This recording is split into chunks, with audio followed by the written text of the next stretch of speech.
जरूरत पड़ने पर हमेशा से देवताओं ने सृष्टि के हित के पक्ष में निर्णय लिया, लेकिन क्या उनके द्वारा बनाए गए लोग ही इस सृष्टि पर बोझ हैं? जब भी दो LGBTQ लोगों के संबंधों की बात होती है तो समाज उन्हें एक अलग ही नजर से देखता है। ऐसे लोगों के पक्ष में कई कानून बनने के बाद भी सरकार उनके और आम लोगों के बीच के मतभेद को मिटाने में नाकाम रही है। कलयुग में ऐसे रिश्तों का मजाक बनाया जाता है और इसे गलत भी माना जाता है, लेकिन हमारे धर्म ग्रंथ LGBTQ के बारे में क्या कहता है? ऐसा नहीं है दोस्तों कि LGBTQ जैसे रिश्तों का जन्म कलयुग में हुआ है। ऐसे लोग युगों युगों से चले आ रहे हैं। खुद देवताओं ने कई बार ऐसे संबंध बनाए हैं, लेकिन देवताओं द्वारा बनाए गए ये संबंध किसी दैहिक सुख के लिए नहीं थे। इनका उद्देश्य कल्याण था। जैसे राक्षसों के लिए भगवान विष्णु ने मोहिनी का रूप धारण किया था, ऐसे ही महाभारत काल में द्रौपदी के पिता राजा द्रुपद के यहाँ भी एक बेटी ने जन्म लिया, जिसका नाम राजा ने शिखंडी रखा। राजा द्रुपद ने अपनी इस पुत्री का लालन पोषण बिल्कुल पुत्र के समान किया था।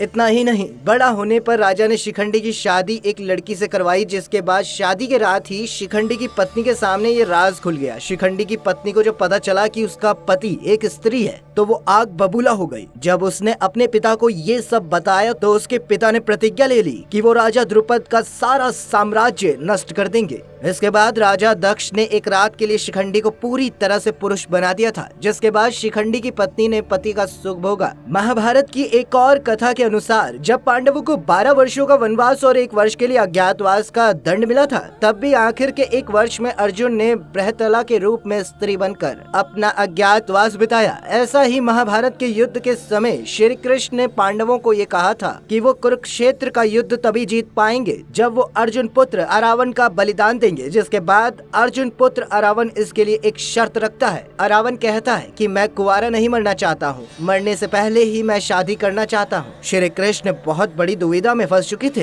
क्योंकि ऐसे इंसान से कोई विवाह नहीं करना चाहेगा जो अगले दिन मृत्यु को प्राप्त करने वाला हो। तब इस समस्या का समाधान निकालने के लिए भगवान श्री कृष्ण ने खुद एक स्त्री का रूप धारण किया और फिर अरावन से विवाह किया। विवाह के पश्चात एक रात के लिए अरावन के साथ बिताई गई और उसके बाद अगले दिन जब पांडवों ने अरावन का त्याग किया तो उसकी चिता पर एक पतिव्रता स्त्री की तरह बहुत विलाप भी किया। वहीं महाभारत में जिस तरह से इसे भलाई से जोड़ा गया, उसके बिल्कुल विपरीत ऋग्वेद में ऐसे रिश्तों को अप्राकृतिक बताया गया है। लेकिन इसी के साथ इसमें इस बात का भी उल्लेख किया गया है कि अप्राकृतिक संबंध भी प्रकृति का ही हिस्सा है, तो ये प्रकृति से अलग नहीं है। इसलिए LGBTQ लोगों के साथ किसी भी तरह का भेदभाव नहीं करना चाहिए और न ही उनका मजाक बनाना चाहिए। कृष्ण लीला के एक प्रसंग के अनुसार भगवान कृष्ण के साथ रास लीला रचाने की इच्छा रखने वाले भगवान शिव ने एक बार गोपी का रूप धारण किया था। इसके लिए उन्होंने सबसे पहले गंगा में डुबकी लगाई और उसके बाद वो वहाँ से गोपी बनकर बाहर निकले। भगवान शिव का ये गोपी रूप श्रृंगार खुद देवी यमुना ने किया था। यमुना से अपना श्रृंगार करवाकर भगवान भोलेनाथ जाकर श्री कृष्ण की रासलीला मंडली में शामिल हो जाते हैं। भोलेनाथ के इस रूप को याद में रखकर ब्रज में गोपेश्वर महाराज का मंदिर बनाया गया। मान्यता है कि इनके दर्शन के बिना